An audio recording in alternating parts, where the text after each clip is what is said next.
Olá, sejam bem-vindos ao Encontro com o Artista pelo Café com Poemas Sorocaba. Eu sou Priscila Mancusi, professora e poeta, e tenho o prazer enorme de receber hoje o nobre escritor, professor e historiador Carlos Carvalho Cavalheiro. Olá, Carlos, Olá, seja Priscila, tudo bem-vindo. bom? Tudo Obrigado, uma ótimo. honra estar aqui com você novamente, né? Nossa, nem fale. É um prazer imenso para nós recebê-lo, uma pessoa que tem uma figura muito importante na nossa literatura brasileira.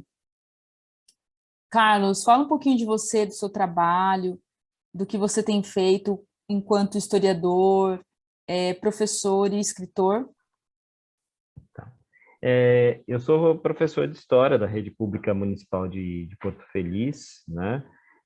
Mas também sou escritor, pesquisador de história, historiador, pesquisador de cultura popular, e todo o meu trabalho em torno da escrita, né? Ele tem enveredado por esses caminhos. Desde sempre, assim, quando eu comecei mesmo a escrever e a publicar, é, tinha coisas muito variadas, como, por exemplo, contos ficcionais, mas também tinha coisas de pesquisa, aí tinha também poesia, e aí ficava até difícil de definir, né, qual é qual é o caminho que a gente segue, porque são múltiplos mesmo os caminhos, né?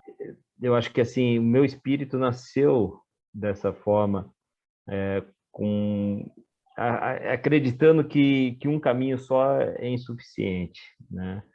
Sim. Então, toda a minha produção de livros, ela é bastante variada nesse sentido, né? Então, você tem trabalhos de historiografia, você tem trabalhos ficcionais, romance, conto, poesia. Eu ainda não publiquei, embora tenha escrito, mas peça teatral. Mas de resto, né? E crônica também, não cheguei a publicar nenhuma crônica, Que embora tenha bacana. escrito. Uma diversidade aí, né? Muito bom. Existe uma Le- diversidade. O que não necessariamente quer dizer qualidade, tá? Mas, mas é uma diversidade. Mas pode demonstrar, com certeza, uma inquietação muito grande em estar colocando para fora de forma artística o que te incomoda. Então eu acredito que você busca aí vários gêneros, várias formas de colocar no papel os seus sentimentos, como você vê o mundo. Eu acredito que seja isso. Eu Essa, preciso de respostas, né? Eu sim, preciso é de uma respostas. busca. E essas respostas, elas são múltiplas, porque, como eu falei para você, de certa forma, o meu espírito é um pouco complexo nesse sentido, no Né? sentido de que me atraem muitas coisas despertam minha curiosidade, muitas coisas suscitam em mim perguntas e é uma forma de responder a essas perguntas é justamente deitar sobre o papel, né, a tinta, É, né, com as letras e formar alguma coisa. legal, muito bom. Você já falou um pouco sobre isso, mas se você puder aprofundar um pouquinho mais sobre como funciona o seu processo criativo, como que surge a ideia de escrever para você? Você precisa é, ter uma inspiração ou de repente, como que funciona tudo isso na hora que você escolhe algo para escrever? Como que funciona esse processo? Então, é bastante complicado de dizer, justamente por conta Sim, disso, né? é uma forma, sim. Cada um é de um jeito, né? Cada livro, inclusive, nasce de um jeito, né? Todos eles, como você bem disse, né? De uma inquietação, né? Eu me lembro de uma expressão do Monteiro Lobato, uma expressão até um pouco grosseira, mas é interessante a forma como ele colocou, que ele disse que um dia ele acordou e viu que na testa dele havia um caroço, né? E aí ele pensou que era um berne, né? E aí ele espremeu, espremeu, e quando ele viu, saiu um livro. É meio, Embora seja um pouco grosseira a expressão, né? É um pouco disso, né? Você tem, de repente, a sua alma é invadida por alguma inquietação e que te leva a produzir. Eu posso, como figuração disso, né? Te trazer alguns exemplos, né? Eu acabei de escrever um livro. E quando eu falo acabei de escrever, é força de expressão, porque nesse momento, um pouquinho antes dessa entrevista, eu ainda estava acrescentando coisas, né? Mas que é sobre a mulher na história de Sorocaba. Peguei personalidades femininas na história de Sorocaba, porque eu vejo um velamento, né?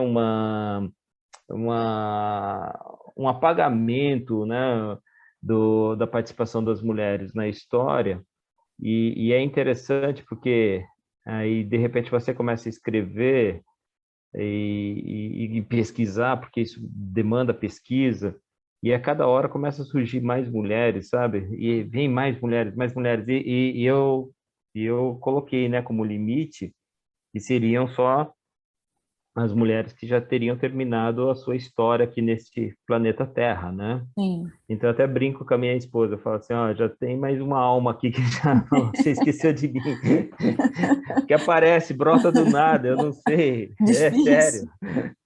Brota do nada e começa a aparecer mulher de tudo quanto é lado, né? Eu sei que já, assim, de páginas escritas numa pré-diagramação, né? Que eu gosto de colocar para ter uma noção, ele já tem umas 330 páginas, né? Nossa. E eu achava que ia fazer um almanaquezinho, né, para dizer, olha, não, vou falar um pouco das mulheres, tal, né? Nem eu tinha essa noção, né, do quão grande e intenso e extenso é a participação da mulher na história de Sorocaba, Isso só né? em Sorocaba?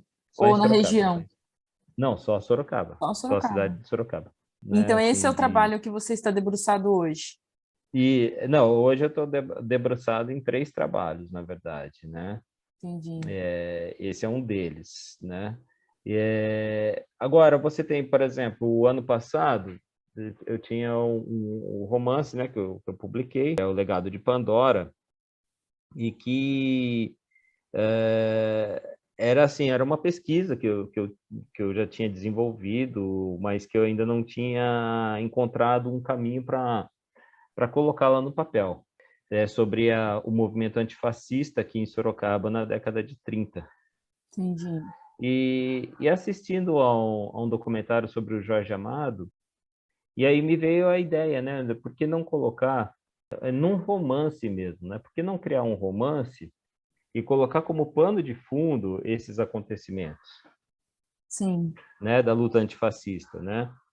Não é romanceado porque eu não peguei personagens reais e romancei, né? Ao contrário, são personagens ficcionais que transitam, né, por fatos da história de Sorocaba, né? Fatos Entendi. da década de 30 até o fim da guerra, da Segunda Guerra Mundial, né? Legal. Então, assim, Interessante. como que veio a inspiração? É um material que estava lá esperando e ainda está esperando a sua forma mais de pesquisa, com certo rigor, mas que ele quis nascer como romance, né? Ele falou, ó, tá na hora de nascer, né? Como romance. É aquela história do Monteiro Lobato, né? Espremeu e acabou saindo, né? Saindo. Sim. Então é bem assim, vem de repente uma inspiração e já com um caminho razoavelmente pronto, você entendeu? E que eu não sei explicar isso também. Livros, Priscila, que eu já tinha a capa na cabeça. Eu Mente. muito interfiro nas capas, né, dos meus livros, né? Sim. Eu já tinha capa, assim, essa capa vai ser assim, assim, sabe? Eu vejo o livro.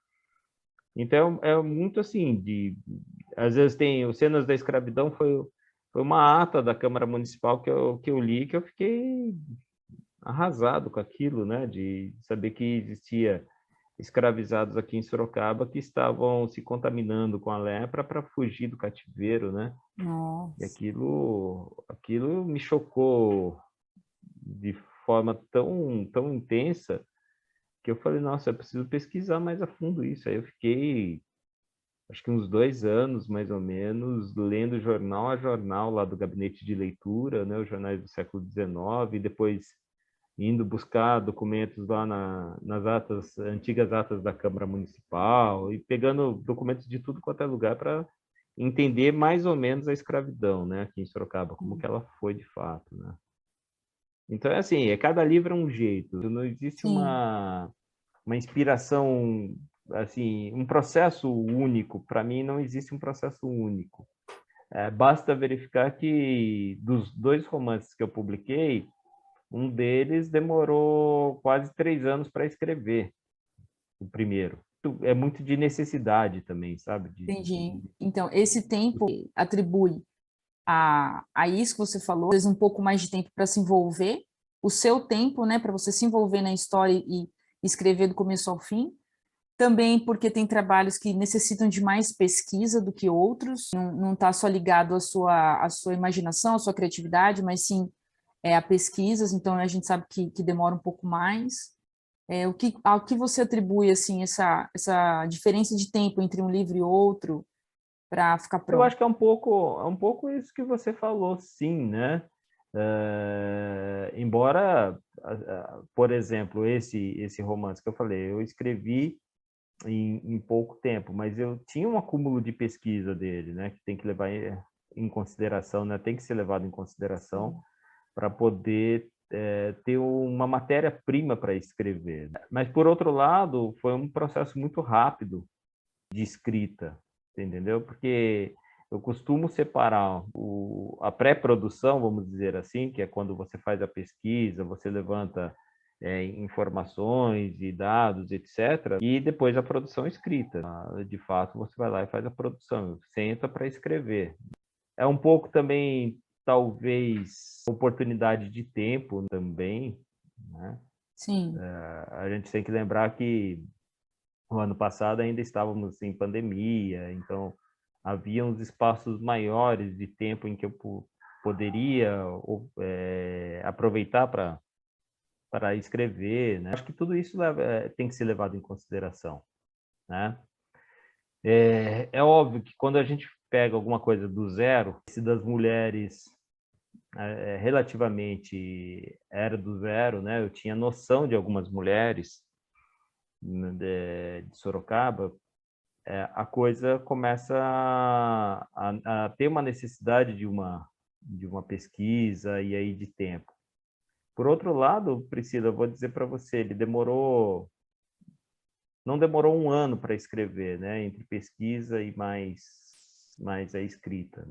Mas assim, o livro está pronto. Se eu chegar e falar, olha, eu preciso imprimir ele hoje, ele está pronto para isso, legal. né? Então ele está fechado. Ele só Esse está livro, acrescentando porque eu tô assim com esse tempo mais flexível mesmo. Eu não estou preocupado em agora, neste momento, publicar. Eu vou publicar, né? Mas eu estou ainda naquele processo com ainda de calma, decantando, né?